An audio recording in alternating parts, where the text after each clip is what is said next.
ఇక party మారలేదన్నాడు, BRS లోనే ఉన్నానన్నాడు. కానీ దొంగ అడ్డంగా దొరికాడు. షేర్లింగంపల్లి ఎమ్మెల్యే అరకిపుడి గాంధీ కాంగ్రెస్ పార్టీ తరపున జూబ్లీస్ లో ప్రచారం చేశాడు.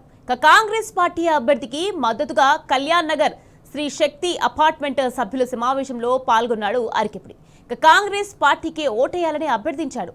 మరి బీఆర్ఎస్ లో ఉంటే బీఆర్ఎస్ అభ్యర్థి కోసం ప్రచారం చేయాలి కదా. కాంగ్రెస్ క్యాండిడేట్ కు ఎందుకు మద్దతిస్తున్నట్టు, కాంగ్రెస్ కు ఓటేయాలని ఎందుకు అడుగుతున్నట్టు, మరి దీన్నేమంటారు? ఇది ఫిరాయింపు కాదా అని నిలదీస్తున్నారు తెలంగాణ ప్రజలు.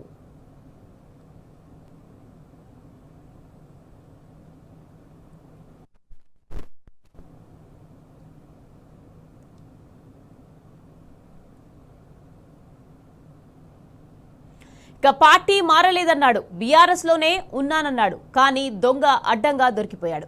షేర్లింగంపల్లి ఎమ్మెల్యే అరకిపుడి గాంధీ కాంగ్రెస్ పార్టీ తరపున జూబ్లీస్ లో ప్రచారం చేశాడు. కాంగ్రెస్ పార్టీ అభ్యర్థికి మద్దతుగా కళ్యాణ్ నగర్ శ్రీ శక్తి అపార్ట్మెంట్ సభ్యుల సమావేశంలో పాల్గొన్నాడు అరకిపుడి.